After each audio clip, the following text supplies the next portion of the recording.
It's impossible for a holiday season to go by in my house without making gingerbread because it's just a staple. And Maddie, I've never made gingerbread before. so that's very exciting to me. This is my basic recipe. We're gonna use it to make cookies, but you could also use this to make a gingerbread house if you wanted to. I would just double or triple the batch accordingly. And if you wanna make this recipe gluten-free, I've done it before, just swap out the whole wheat flour with a gluten-free 1-to-1. So we're gonna start kind of how you would normally make cookies by just mixing together. I've just got some plant-based margarine there with some coconut sugar. And then we're just gonna cream that.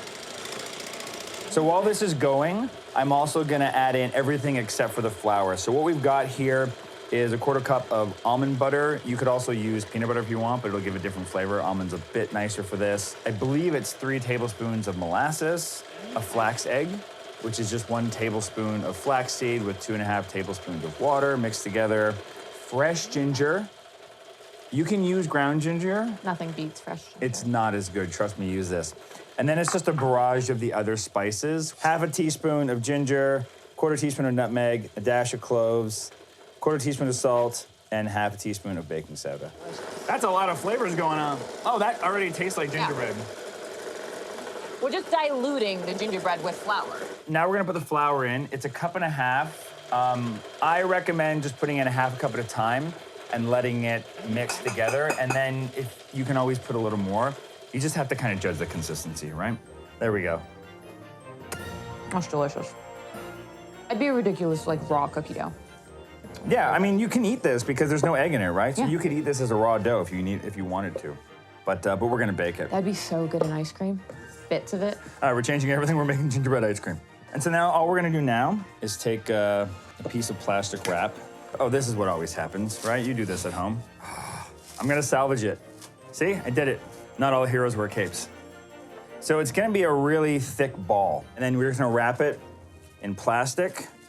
And then we're gonna let this sit inside the fridge for at least a half an hour. Oh my gosh.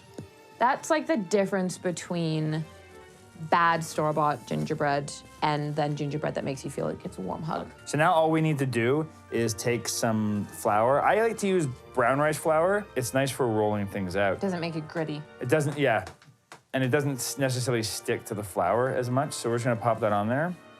And then we're just gonna roll it out until it's about 1/4 inch thick.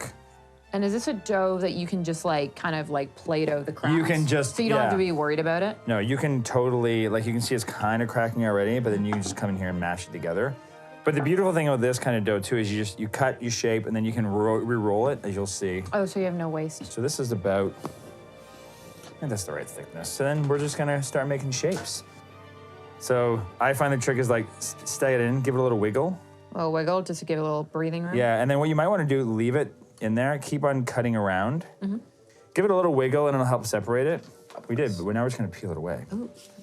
So, and then just kind of make a ball over here because we're gonna re-roll it in a second. Gotcha, okay. So this is where you gotta be careful, and this is why you flour the spatula. bottom.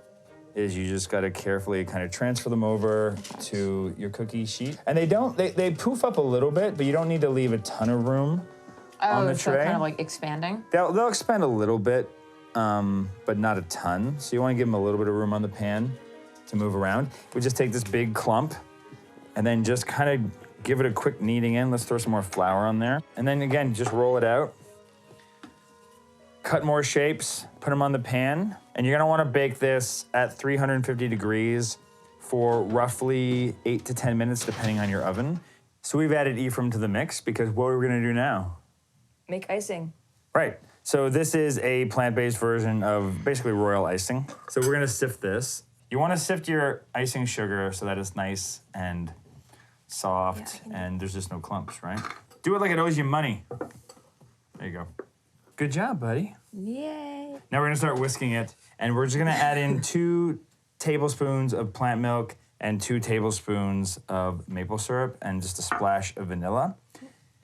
You can use whatever extract you want. If you wanna make mint frosting, Almond? almond would be good too. After this, if you want, you could add food coloring as well. Okay. So what's like the rule of thumb for consistency? But you kind of want to see a shape holding. That's not bad. Looks good. So we're just gonna fill this until it's full.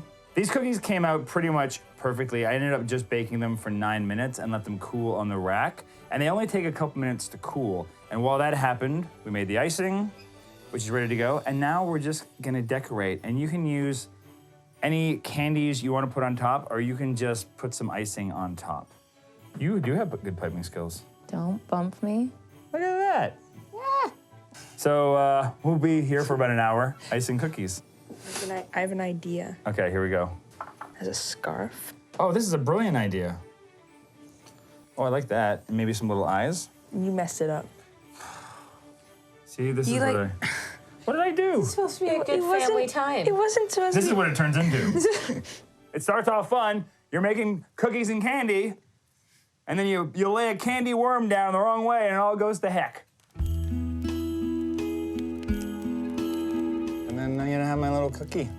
This is my first, probably had homemade gingerbread before, but this is my first, like, I made it and ate it. Very good. I love this gingerbread so much. Like, for you, it's a bit too much ginger, I think. But this is perfect. I'm the kind of person, I know a lot of people use kits No. at home. Don't use it. You can't use the kit, because I know people, because they just want to eat the stuff off of it. But I'm the kind of person that just walks around and just nauseous on the house, and I don't even care if there's candy on it. Oh, no, I like it without the candy. Thanks for coming over to celebrate the holidays with us. Anytime. And thanks for helping out too, bud. My pleasure. Happy holidays to everyone from PB with Jay.